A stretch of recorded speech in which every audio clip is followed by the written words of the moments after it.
once was a place enchanting your darkest desires. There once was a road that crossed all your tranquility.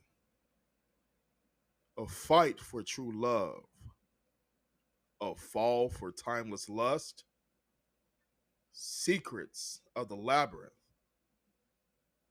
destroyed bonds at the glance in a mirror. Hearts closed, thorns in prison, a spirit hardened. Rise up, warrior, confess your truth. Join us inside Black Garden.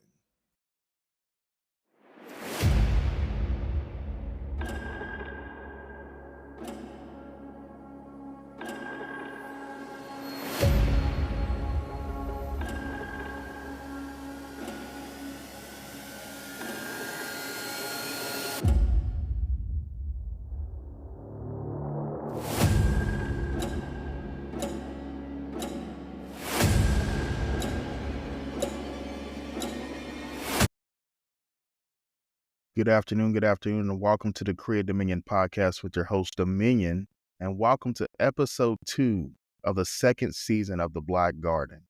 It's been a wonderful season thus far.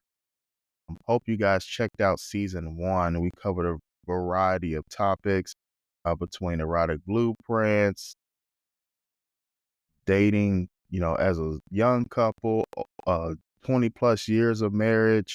And we've covered, various different aspects of dating and relationships, finding oneself as a single, finding yourself after infidelity. And so we have a wonderful special guest here to start off the second episode of season 2. We have Mrs. Mary Whitman Ortiz out of the Jacksonville, Florida, aka Duval. How are you doing, man? Yeah, Duval. That's it. How are you doing today, Mary? I'm doing great. So happy to be here. Welcome to the Create Dominion. And can you tell the audience a little bit about who you are? Yes. Well, I am a relationship coach and Christian sex educator, happily married. It is my second marriage. I'm mother. We have 4 adult kids between us and 2.5 grandchildren. I guess the other one's not born yet, so I don't know how you measure that, but we're love jet skiing, and I have a little dog that keeps us on our toes. So life is good. Awesome. And again, pleasure to have you on the Create Dominion podcast for this wonderful Black Garden series. And as I start off with every episode, everything may not resonate with you that's being spoken here today, but I encourage everyone listening and viewing today to take one thing that resonates and to apply it daily to your life.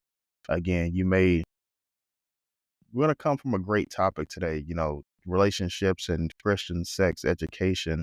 And for those of you Christians out there, you might be wondering, there's actually education on, sex as a Christian. I thought it was all, and it's not the middle school, sex ed class. And so as I encourage everyone, again, like I said, apply this daily to your life to, decree the dominion of your own mind and reveal the true light that shines. And so with that being said, I always have a precaution when it comes to the Black Garden. Again, there are thorns inside the garden may prick you, so make sure you have your Neosporin and may need a couple Band-Aids. There's no judgment-free zone here. And so with that being said, Mary, can you tell us a little bit about your childhood and what motivated you most to get into Christian sex-based coaching? All right. Such a loaded question, because I know that our mindsets, our perception towards sex definitely happened during childhood, even if nothing was said. If parents were very direct, if parents were completely absent, you were still forming your identity with that. And um, I had some bad situations as a child, was abused sexually by 2 neighbor boys, and never, ever, ever told anyone about it because it just wasn't said. And I felt very dirty, but kind of brushed it aside. I was only 6. So, and then as I grew older, I was very interested in dating in high school and very active dating. My parents had divorced, and I think I was looking for attention. But I was a Christian even at that age and was being mindful of who I was and my choices and my values. And then my first marriage wasn't too far into it and found out that my husband had entered the marriage already a heavy porn user. And per his counselor, he was addicted to it. Over the decades, there's different ways that they determine, is it really an addiction? Is it not? But my whole identity, dignity was really affected and negatively so. And after that marriage ended, I felt like my life was over, but I knew it wasn't. And I wanted to get healed. I wanted to get whole. I wanted to keep on living. So I did a lot of the hard work to get to that place with counseling, with small group self-help books. Oh my goodness, prayer, just everything. And as the more I got free of some of those negative messages and experiences, the more I was free to talk about it. And boy, oh boy, other women in my circles were just shocked, but they were attracted to the freedom. So, just in natural conversation, I began to just encourage others. And then I thought, this is more than just a casual conversation. It was so powerful for me. I went back, got my master's degree, did all kinds of training, and decided it was a big enough issue that I wanted to be equipped to help others. So I have been at this about 10 years, and the need is bigger now than even when I started. But I'm very thankful for all the doors that God opens that I get to speak some truth and some encouragement. Awesome. Also, I definitely appreciate you sharing a little background and synopsis of your story. Mhm. And again, I hope you guys are listening because one thing she said was her husband was addicted to, had a porn addiction. And so I want to pause on that really quick because a lot of us, I want to encourage both men and women. What your partner partakes in has a direct impact on you and in regards of your self, your morals, your mindset, as well as That's the true. power and the intricacies of the relationship. And so she didn't say she had a porn addiction. She said her husband had a porn addiction. And even though it wasn't her specifically, it still impacted her and the marriage as well. And, it could be drinking, it could be different variety of addictions, but what your partner partakes in, whether you know about it or not, can have a direct impact on how the relationship unfolds. Yeah. And so I want you to speak on that a little bit more on the porn addiction, because I know, I grew up Pentecostal, born and raised in church, and Mm. just the word porn is kind of not talked about enough. Back then it was kind of like we see the social media, you see the half naked people on Facebook or Instagram, and we kind of have oh, it's not that big a deal. It's just porn. But I want you to kind of come from, your perspective on, how that affected your first marriage and what are some, definitely negative influence of pornography that, feel impacts today's relationships and youth as well. Yes, well, because of my church background, I was very submissive. It was the a secondary position for a wife. And when my first husband, when his addiction was exposed, and I'm the one that discovered it, he did not admit to it freely. There was just so much shame. And I found in my church there were a few other women, I'll say about 5 or 6, that we all found out this was happening with our husbands. There was no group for us. There was no book for us to encourage us. And we kind of met during the Sunday school hour and went through a Wives of Promise Keepers book. So at least it was Christian in content, but had nothing to do with our issue. And we felt so shamed by, you go to this back room so nobody knows and we've got nothing to help you. And the husbands were, I think there was a specific book about dealing with porn, but they were just being each other's accountability partner. So nobody was healthy in the whole group. It was a terrible plan. Thankfully, there's just so much more that's available to it. But I felt used. I felt cheap. I felt he only wanted me for sex. That was how I earned my value. And I created a life outside the home because I needed to feel value. So I was very involved in my community. I was actually a teacher at a Christian school, certainly involved with my kids. But it was like I was two people, and who I everybody else saw, and then how I saw myself. Now, I want to jump ahead with my story because now I have great compassion for strugglers, for people who are struggling with porn. I used to be afraid. I used to be so hurt. I used to be angry. But now I have compassion because I realize, just like you mentioned, an addiction is an addiction. And we can all have compassion for people who are struggling. That compassion doesn't mean I'm going to put myself in harm's way. So I still need to have my boundaries. I still need to make smart decisions, but I just really know that God's love is big enough to be there to minister, to bring healing, restoration. Certainly, I've worked with couples now as a relationship coach and help them to get through it. So I see the other side, which is so encouraging.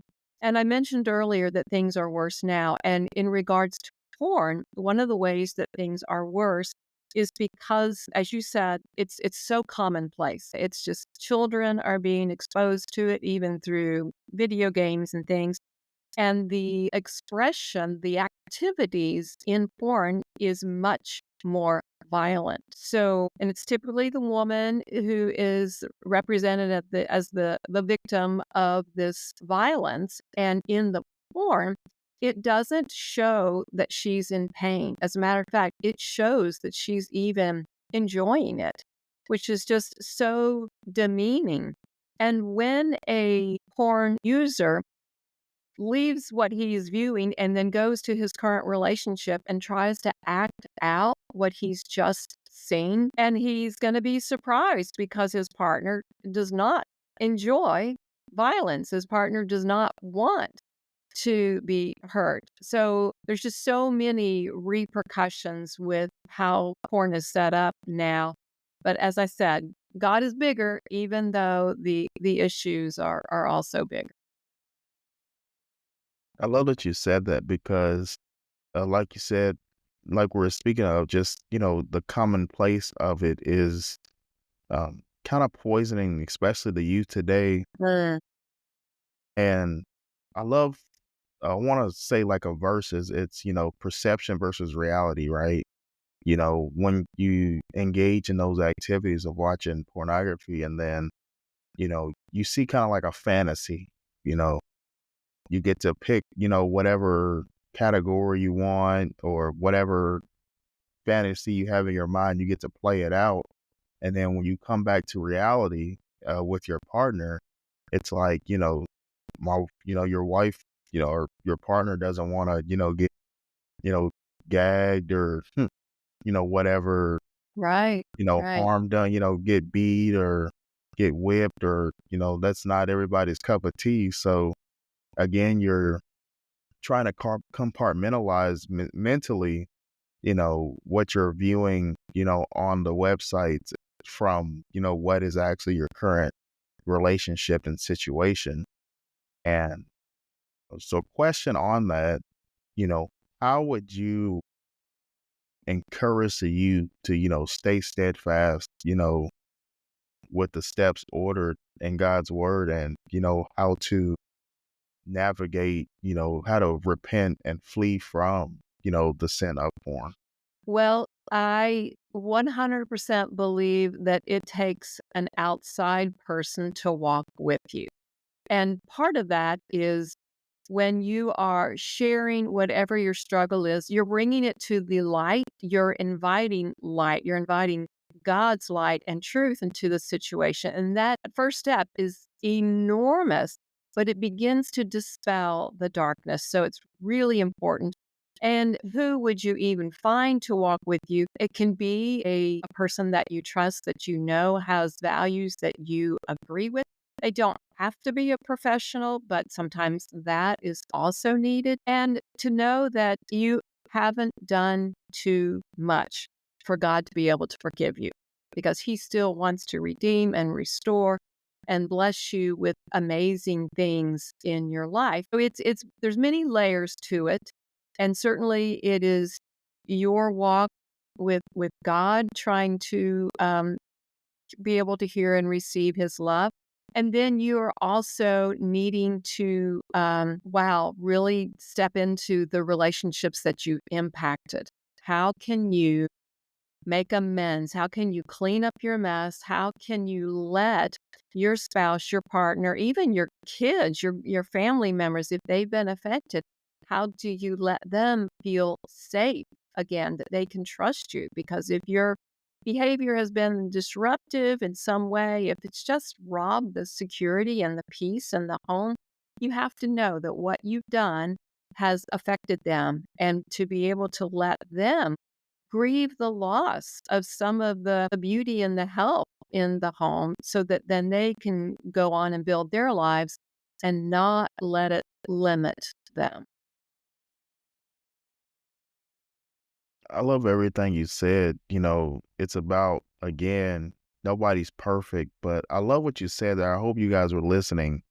There's no sin there's nothing you've done that's too powerful to be forgiven, Right. right? There's nothing, if maybe you're listening, you're like, wow, I have a porn addiction. I've been watching for 20 years. Or maybe you're like, maybe you're a younger person, listening at you, and you're like, I didn't think it was, that deep. The youth, we like to say, I don't think, we never thought it was that deep, right? Because it's so Mhm. commonplace, like we were mentioned earlier, that it's, kind of second nature, or it tries to be normalized in society of, what do you Right. mean?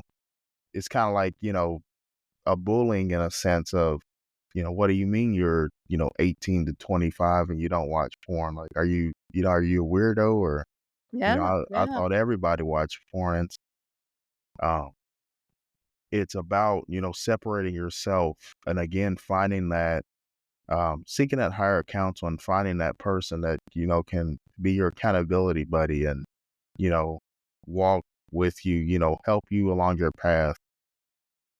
Just like, if you were raised in church, we always, said, lean on the experience of the elders, yeah, because they've walked it before. And so try to seek the wise men counsel and make sure, that counsel is aligned with, what God has planned for your life.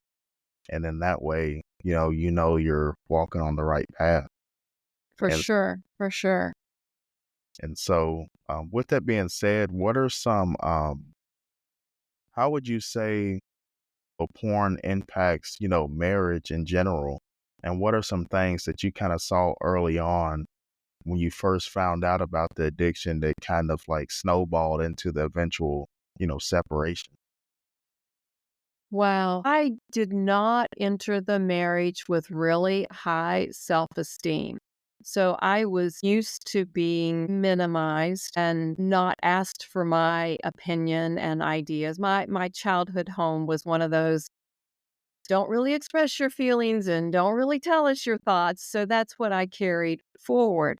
So I experienced continual suppression from my first marriage and just accepted it. Just thought, well, this is just life. Put a smile on, keep on going. But I knew that something was off with our sex life. I knew that this did not feel cherishing, loving, supportive, mutual, respectful. None of those things were happening. So I was really torn in two. I was a Christian. I had believed for a godly marriage. And my former husband was a Christian also. So I just could not understand, wait, how is this happening? And then even when I confronted him and he would say, it's not that big. I don't do it that often. It's been X number of months, whatever, since I have done anything. He still was not accounting for how it affected me. I was just supposed to get over it, and why am I blowing this out of proportion? And we did see 3 different counselors, actually 3 different states where we lived, and nobody had a good handle on it. I think partly because it was not being discussed in church circles, and for me, thankfully, I was not shamed. I was not told, "What's wrong with you? Why aren't you, as a wife, doing everything that you could to make your man happy," so to speak. I didn't get that message, but a lot of women do get that message, which is terrible. And I will say my saving grace, because it was so taboo, because it was so difficult to speak to other people, after it was exposed, I was in the marriage 15 more years. And I've had people just get really wide-eyed, like, "How on earth? Why on earth did you stay?" And I kept believing for it to be better, I kept doing whatever I could do. I didn't see another way. I didn't wanna break up the marriage, anyhow, and thankfully, I have an older female cousin that I turn to who loves God but is not religious, and so she had no judgment for me, and it was a safe space for me to talk. And here's a really funny thing, God can get your attention and speak to you with anything going on. And this is, golly, 15 years ago now. And I remember sitting at my computer, maybe I was going to do some work, I don't know. And this Yahoo article headline popped up on the screen. And it said, "Why is your sex life important to your mother in law?" And I was just shocked by this. I'm like, whoa, sex life, mother in law, those words, no, those phrases don't go in the same sentence. And so it got my attention. It achieved what it needed to do. And in essence, the conversation was, if your sex life is happy, and I'll just go ahead and throw in there healthy, then the mother in law would be happy because she just wants the best for her son. But I knew right away, ooh, this is not happy and this is not healthy and this is not anything that I had hoped for. So some of those things worked in my favor to really come forward. And then I was urged actually to go to a domestic violence support group. I was not physically hit, so there was no physical violence. It was the emotional manipulation that I was experiencing. But I went to the support group, and oh my goodness, I had to go to the courthouse. I lived in this small town, and it was a big deal. But I was so thankful. I was like, I'm safe here. And the first night I sat in this small group, there was probably 7 or 8 other women.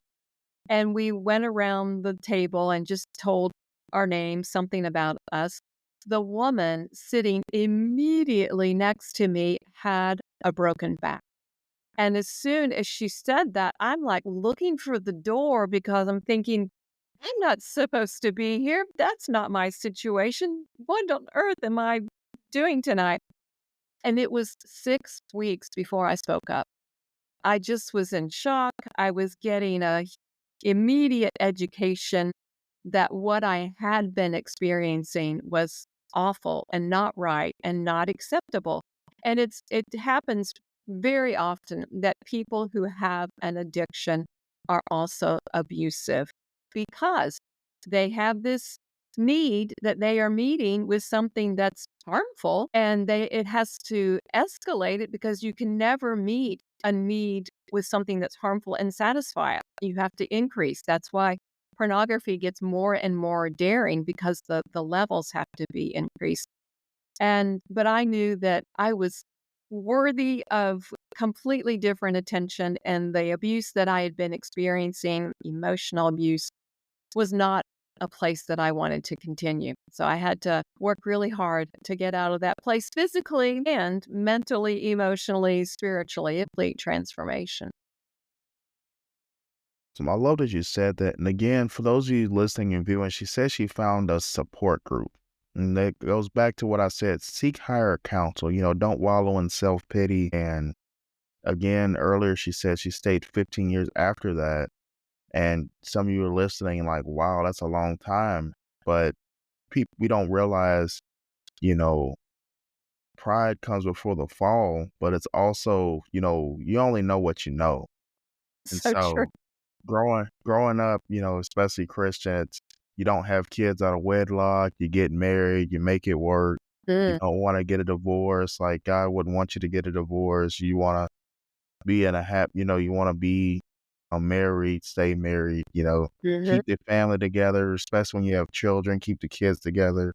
right. But oftentimes, we have to do, what's best for ourselves in order to reach a higher calling, within God especially. And if the marriage is not honoring God to the highest level, then it may be time to, you know, separate. And so I just want to encourage anyone really quickly, that is married, maybe, your significant other has an addiction, or maybe you're kind of going through, a rough patch of, not feeling respected, or maybe you don't even know you're being abused. But like she said, she wasn't physically hit.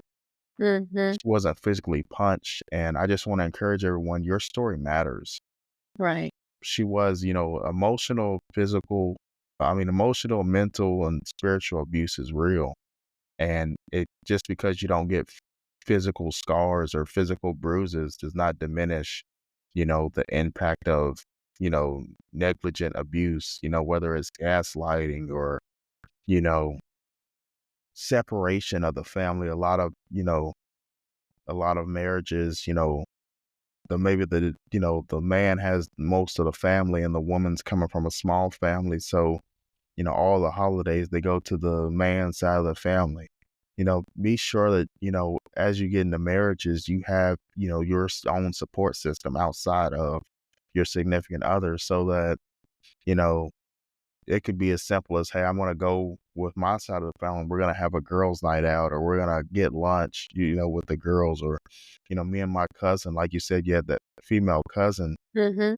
you know, that ended up being your strongest, supporter, to help you, achieve what you were looking to achieve. And a lot of times we don't, look at that, we become isolated. And that's the first step of abuse, is isolation. Mm. Once you're isolated, then, the abuser can, you know, can choose, how they want to proceed. So you always want to surround yourself with safe people. Yes, yes. And, that way everything is equal and you're getting the mental nourishment that you desire. And so, question on the, I know you people are listening and they're like, she's a Christian sex coach.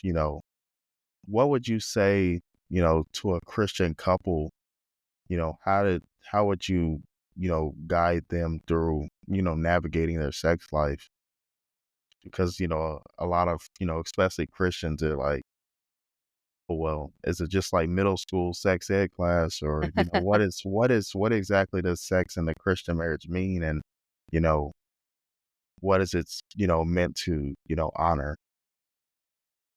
That is such a great question, and sometimes I ask couples, "Is your sex life saved?" And they usually look at me pretty strange, and they don't realize, oh, a Christian sex life should, and I don't often use the word should, but it should be different than what the images we are getting from media and the culture. Because what culture and the world is portraying is very selfish. It is not honoring the whole person. I mean, there's a lot of manipulation, even if it's not to the abuse level. I mean, that's the sitcoms. Their whole goal is to be ridiculous. That's why we keep watching them. And it's not true and it's not right. And even if you take that to the other side of the spectrum, the Hallmark movies, they are also not the right and the whole image. So God made us spirit, soul, and body. And the oneness that he has designed for sexual intimacy and marriage is spirit, soul, and body. If we only concentrate on the physical, and if we only concentrate on the pleasure of the physical, wow, we have just distorted it so much. We have just ignored this incredible gift that God has. Sometimes I use an analogy of Christmas morning, and favorite Christmas memory I had as a kid was waking up, going downstairs, seeing the tree, and there was a funny metal bar under the tree, and there was a little rope attached to it, and it went through the living room and down the steps and out into the garage, and there was this long box, and actually it was a swing set. And we had moved and didn't have a swing set, and I thought I was probably too old to have a swing set, but I loved that my parents created this little adventure for me, and I was so excited that they had done that, and of course, my dad put it together, and it was a wonderful childhood experience. So, God is a loving father, and he has a gift for us in marriage to open and to be excited about and to enjoy and appreciate, and that is sexual intimacy.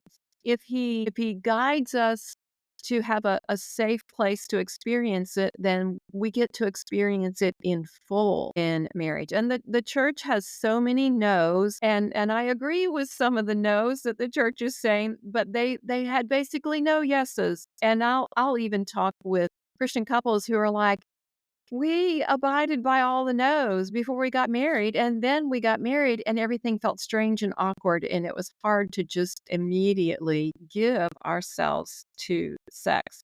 So we just have to get back to God's original design, and I go back to the book of Genesis and see that God created all these things, and He said it was good, and we have Adam and Eve, and they were naked and unashamed. So putting aside some of the messages from the world, putting aside some of the messages from religion, and finding out what does the Bible really say? Not what have you been thumped over the head with, but what is the goodness that God planned that we often overlook or just are unaware of.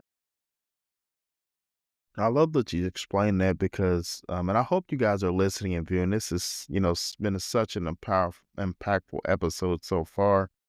Because a lot of times, we just look at what the church says. Every Sunday school, Wednesday night Bible study is like, hey, don't do this, and it's like, the Ten Commandments, like we got that, and it's like, hey, don't do that, don't do this, and it's kind of like, being in grade school and the teacher saying, sit up. Nope.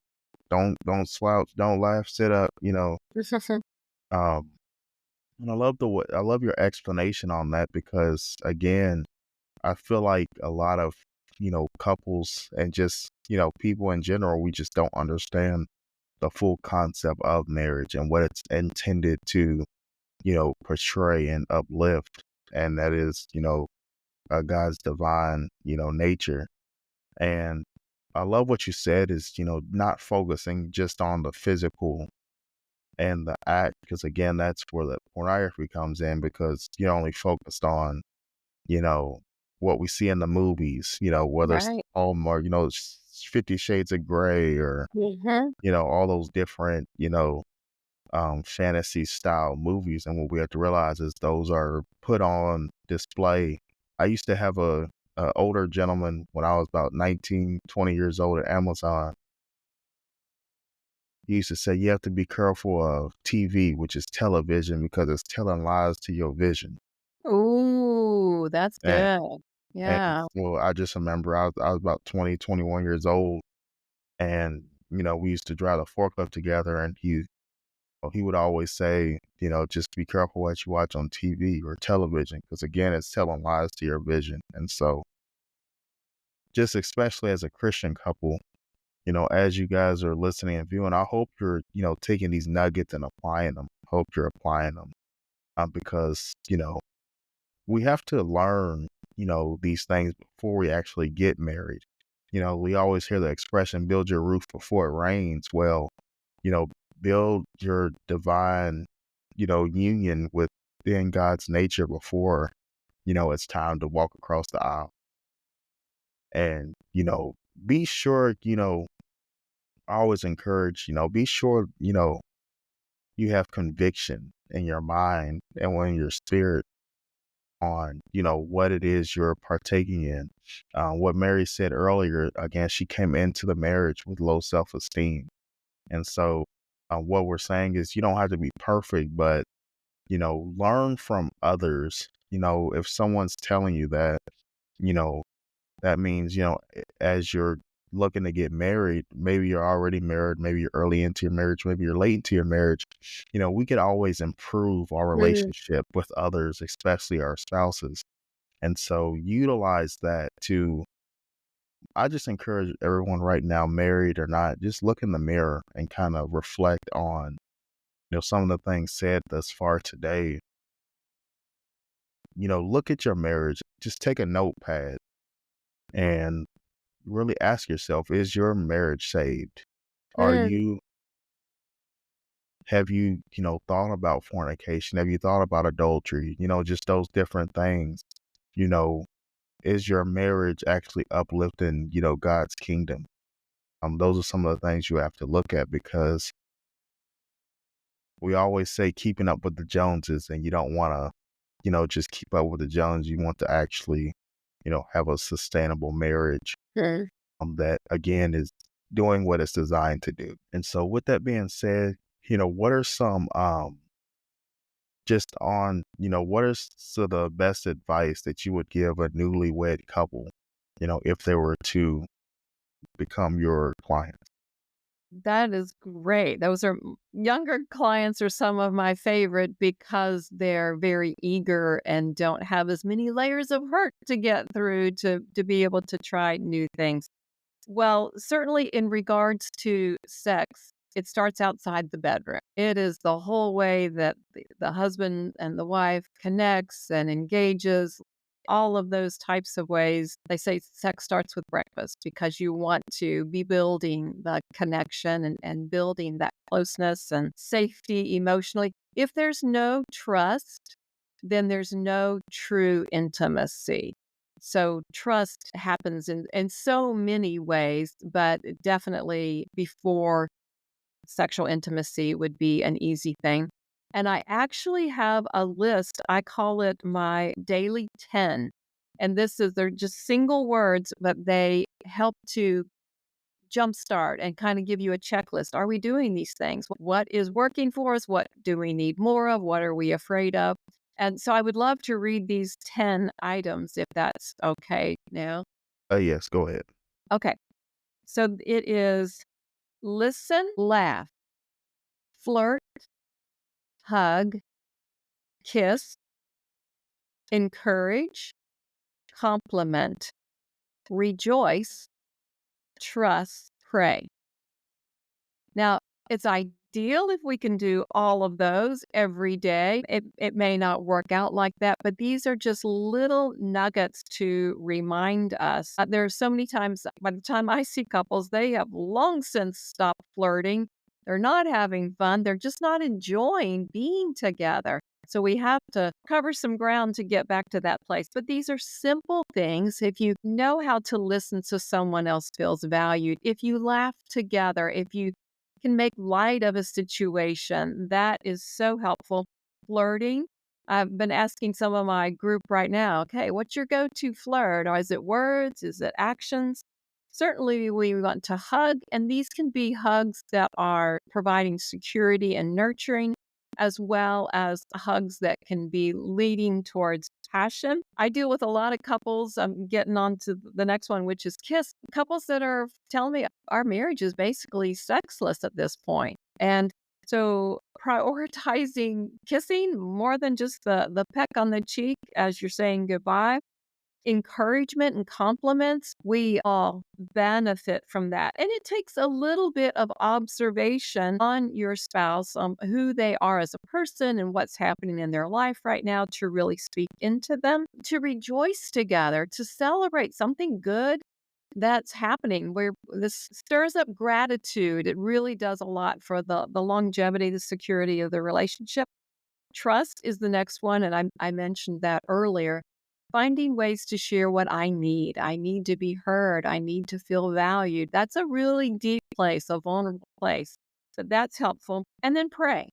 Pray for each other. Pray for your needs. Pray about dreams that God is calling you to. These are just little reminders to help you keep things in a good flow. Awesome. I love that you share those 10, simple one word exercises, right? You know, and one of the biggest ones, I know you have your trust, your kissing, and your hugging. One of the biggest one that stood out to me is encouragement. How many times do we have a long day at work or, bad day at the office or maybe one another sick or kind of in a down season? When's the last time you actually encourage? Another one is, especially I know from both sides, but if your wife wants to try something new, maybe it's a new hairstyle, maybe it's going to the gym, maybe it's a new recipe, fellas.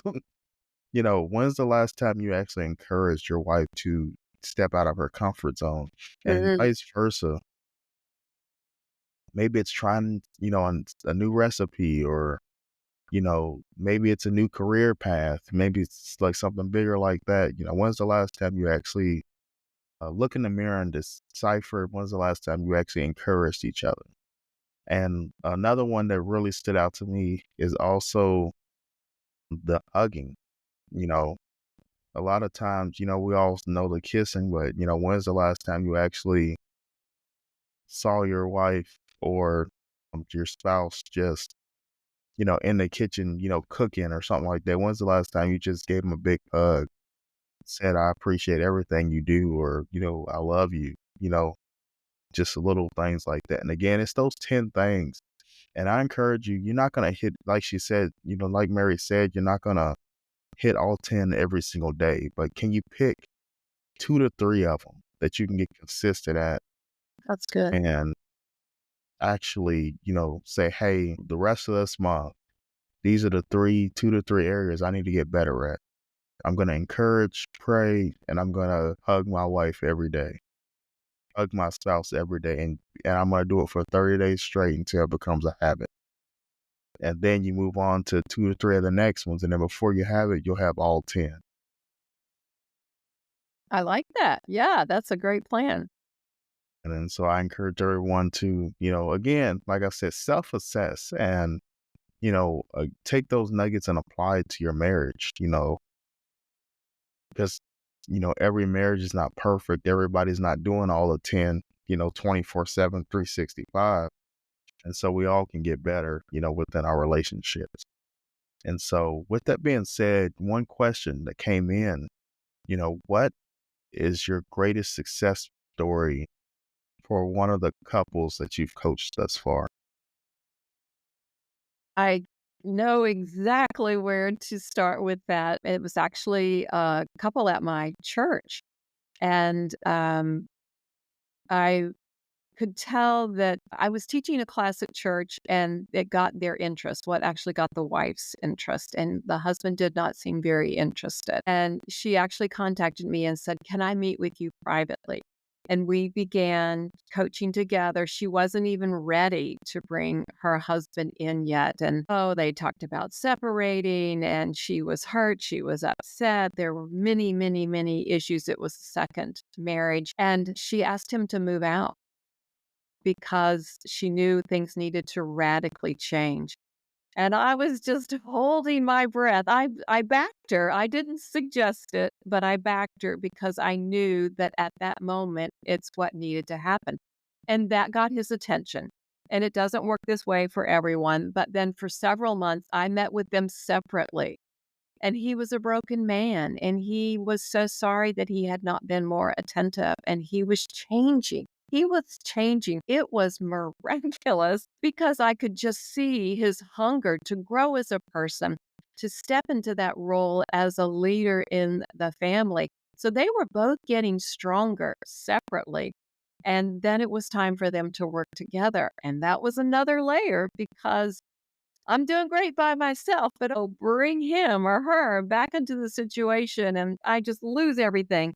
So we had to find some communication tools and we had to prioritize what do you need to work on first. And they had kids at home, so there were a lot of issues.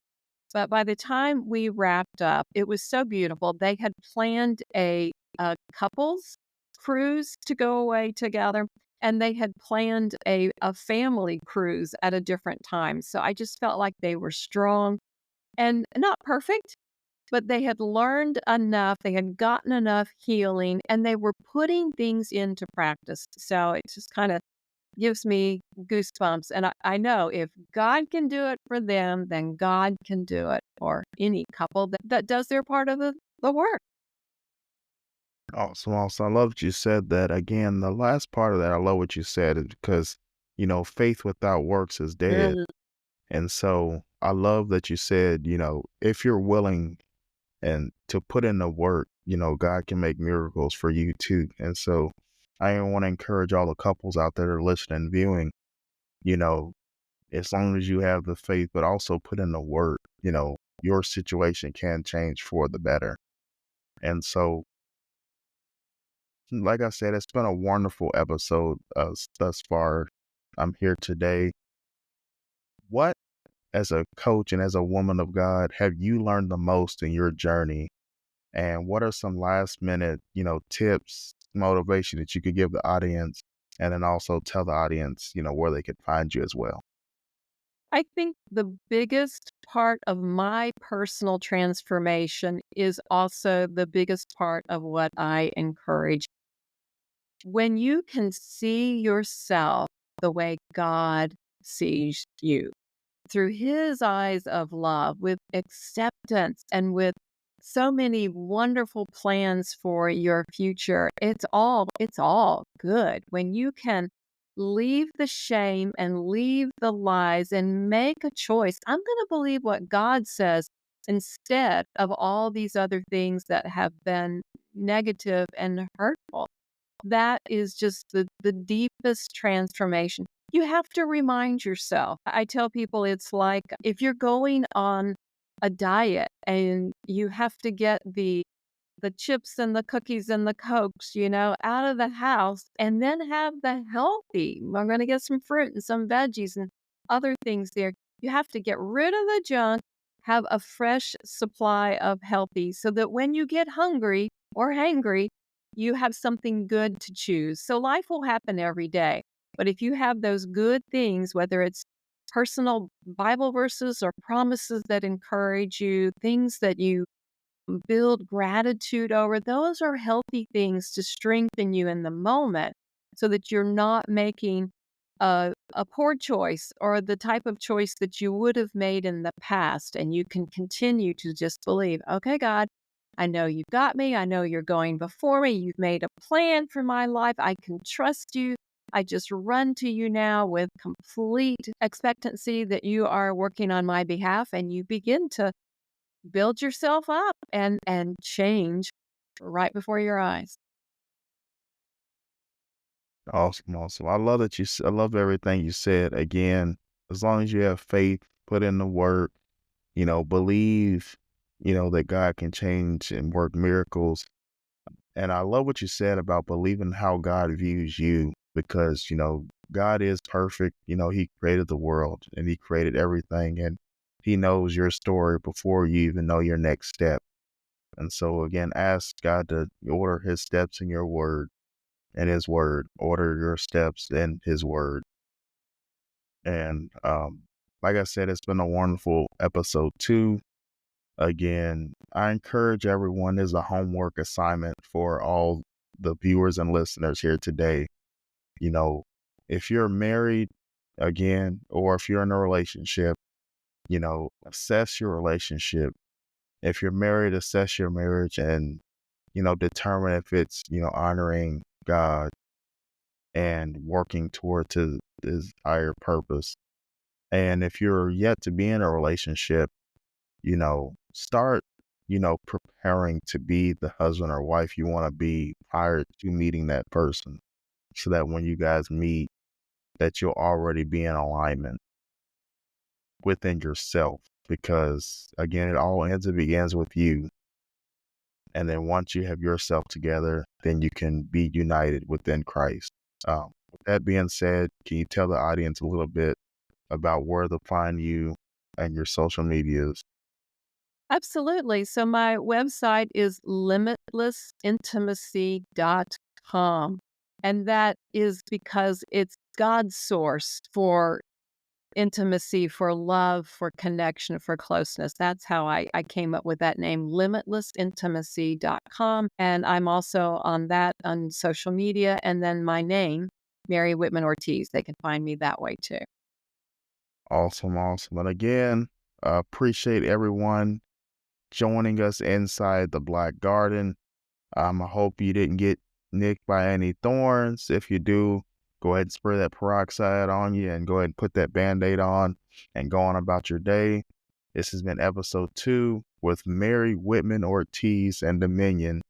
Mary Whitman Ortiz out of Duval, Jacksonville, Florida. Until next time, inside Black Garden. Thank you so much.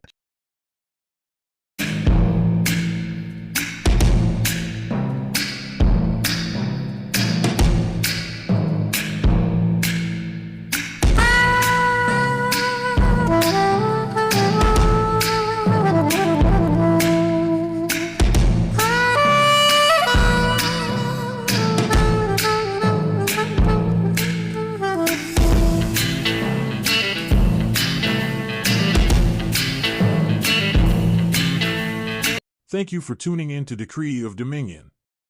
I hope today's episode empowered you to reclaim your voice and walk boldly in your truth. Remember, healing is a journey, and you don't have to walk it alone. If you found value in this episode, make sure to follow us on Spotify and subscribe to our YouTube channel for more inspiring stories and conversations. Stay connected with our community on Facebook and Instagram, where we share resources, encouragement, and continue the conversation. And don't forget, your story matters. Until next time, keep declaring the dominion of the darkest parts of your mind to reveal your true light that shines. God bless you.